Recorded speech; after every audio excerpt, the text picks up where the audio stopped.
अपने अपने स्थान पर बैठ जाओ। हाँ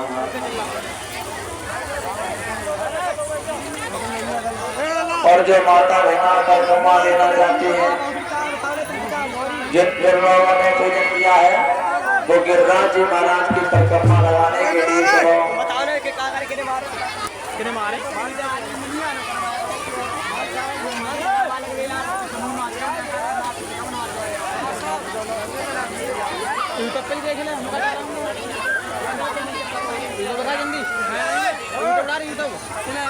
और इधर अब हम आपके मन को केंद्रित करेंगे भगवान की अमर कथाओं की तरफ। सभी लोग बैठ जाओ भैया।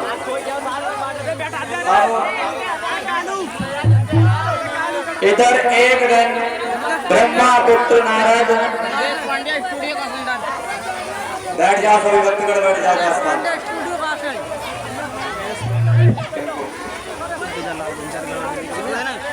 ये बच्चे यहाँ पर छोटे छोटे बैठे हैं, इनको हटा लो भैया, किसी ने करंट क्योंकि उधर करंट चल रहा है, किसी का बच्चा गिर गया यूट्यूब खा जाएगा। और इधर एक दिन ब्रह्मा पुत्र नारद चले, जाकर के मथुरा में प्रवेश किया तो मथुरा का राजा कंस आज अपने गद्दी पर बैठा है। एकदम से नारद को आते हुए देखा, बोले गुरुदेव आप, हमने हर प्रयास कर लिया लेकिन कंस आज कन्हैया को मारने में जब विफल होता गया तो कंस बोला है गुरुदेव अब हम ऐसी कौन सी युक्ति करें जिससे हमारा काल मर जाए। आज बाबा नारद समझाते बोले हैं कंस तुम्हारे पास एक युक्ति नहीं, कई युक्ति है। अगर तुम चाहो तो अपने राज्य में बुला करके तुम कन्हैया का और बलराम का ही वध कर सकते हो। आज नारद समझाने लगे, एक काम करो, तुम्हारे घर में एक किसी कार्य से तुम अपने घर में एक पूजन रखो और उनके लिए आमंत्रण रखो। तुम्हारे घर में जो धनुष पड़ा है उसी के आयोजन में तुम उनके लिए पत्र भेजो और सभी वृंदावन वासियों को यहाँ पर बुला लो और कन्हैया और बलराम को वहाँ बुला करके तुम मौत के घाट उतार देना। उसी समय कंस ने इतनी बात सुनी तो एकदम से बड़ा खुश हो गया। आज पत्र को लिख करके और अक्रूर जी को पास में बुलाया। अक्रूर जी से कहा तुम एक काम करो, इस पत्र को ले जाओ और वृंदावन के नंद बाबा को ये पत्र दे देना और उन्हें समझा देना अगर तुम सभी लोग नहीं आए तो हम जबरदस्ती बुला करके तुम्हें इस मथुरा की जेल खाना में भरवा देंगे और हमेशा यहीं पर तुम सड़ते रहोगे। आज तो कोई दिक्कत नहीं। अक्रूर जी रथ में सवार होकर के जब चले और इधर जो भी भक्त खड़े हैं कृपया करके ठीक नहीं लगता भगवान की कथा में खड़े होकर के सर्वर करना। कन्हैया जो है गिरिराज जी का जब पूजन भी कराते रहे और इधर जब पूजन में लगे हैं तो जब देवताओं का राजा इंद्र भी सभी मेघों को आज्ञा दे दी और जब कोई भी प्रयास नहीं गया तो मेघों का राजा आज इंद्र के पास पहुंचा। बोले गुरुदेव अरे हमने सारे प्रयास कर लिए लेकिन हम वृंदावन के वासियों का कुछ बिगाड़ नहीं सके। आप मुझे मालूम पड़ता है ये बच्चा कोई साधारण बालक नहीं है कि ये भगवान के स्वरूप मालूम पड़ रहा है। आप सारे प्रयास करके मैं हार गया। आप अगर चाहते हैं तो आप खुद ही जाकर के उनको देख लो। पूरी नगरी में जल भरा हुआ है लेकिन कन्हैया ने अपने उस पर्वत को उठा करके वृंदावन के पूरी को बचा लिया। आज इंद्र भी समझ गया, मुझे मालूम पड़ता है कि जो अपन लोग में भगवान कन्हैया का अवतार होता है। इधर ऐरावत हाथी पर सवार होकर के चला और भगवान कन्हैया के चरणों में गिर पड़ा। एकदम से बोला, हे ईश्वर मुझसे इतनी भारी गलती हो गई, मैं आपकी लीला को समझ नहीं पाया और मुझे आप क्षमा करें। उसी समय कन्हैया ने कहा, तुमने ये अनजाने में मुझसे गलती हुई है, तुमसे मैं तुम्हें क्षमा करता हूँ। उसी समय पुनः सभी वृंदावनवासी जो थे अपने अपने घर पुनः लौट करके वापस आए और इधर अक्रूर जी भी रथ पर सवार होकर के जब वृंदावन के लिए जो चले हैं और इधर अक्रूर जी का रथ अरे आज मन में सोच गया, अरे रथ वृंदावन आयो।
और बलराम जैसे ही आता हुआ देखा चाचा जी को एकदम से बोल पड़े,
और उधर कृष्ण और बलराम ने जैसे आते हुए देखा चाचा जी को, एकदम से रथ में से उतार करके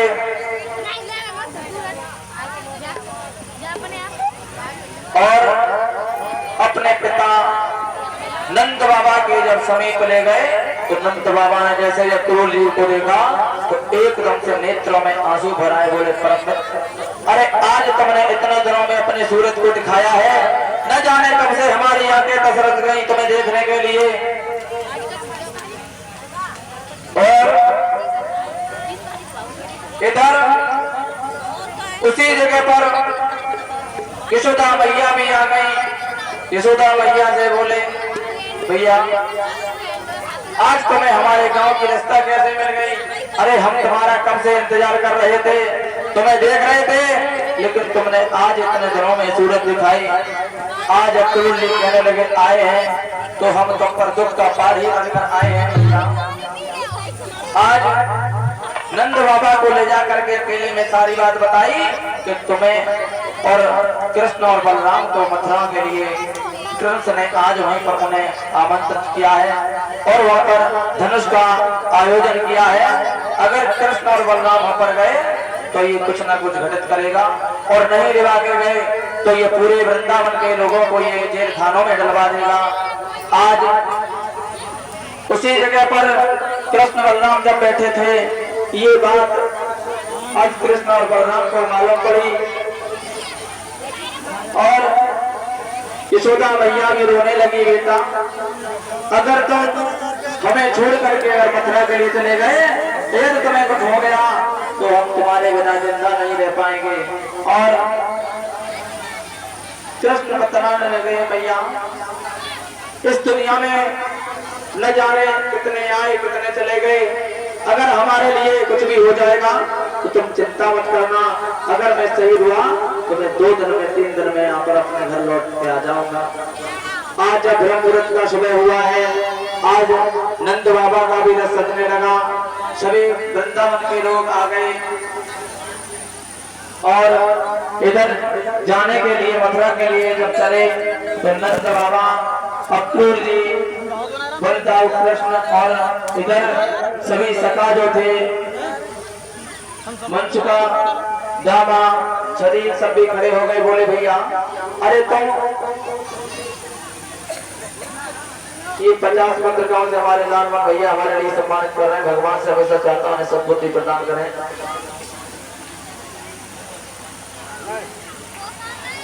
और इधर चले, यशोदा मैया रोने लगी।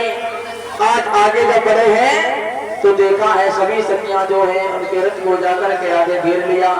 राधा भिन्न प्रकार से समझाने लगी, कन्हैया अरे तुम हमें छोड़ के मत जाओ, अगर तुम चले गए तो हम तुम्हारे बिना जी नहीं पाएंगे। और इधर सभी सखियां कन्हैया के रथ के नीचे लेट गई, कहने लगी कन्हैया चाहे कुछ हो जाए लेकिन हम तुमको जाने नहीं देंगे। और सभी सखियां बोली हैं रो करके कि ओरे कन्हैया बड़े ही कठोर निकले, चोरी करने बड़े कठोर निकाले,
कन्हैया, अगर तुम हमें छोड़ करके चले गए तो हम तुम्हारे बिना इस दुनिया में जी नहीं पाएंगे और तुम्हारे सिवा मेरा इस दुनिया में कोई नहीं है। आज राधा भी रोने लगी, कहने लगी कन्हैया तुम्हारे बिना मेरा इस दुनिया में कोई नहीं है, तुम मुझे छोड़ के चले जाओगे तो मैं किसके सहारे जियोगी।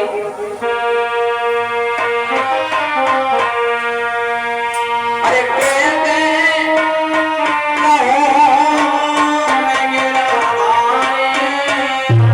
सुनो कन्हैया, अरे कहते रहो मैं मेरा धारी, तुम मत छोड़ो मैं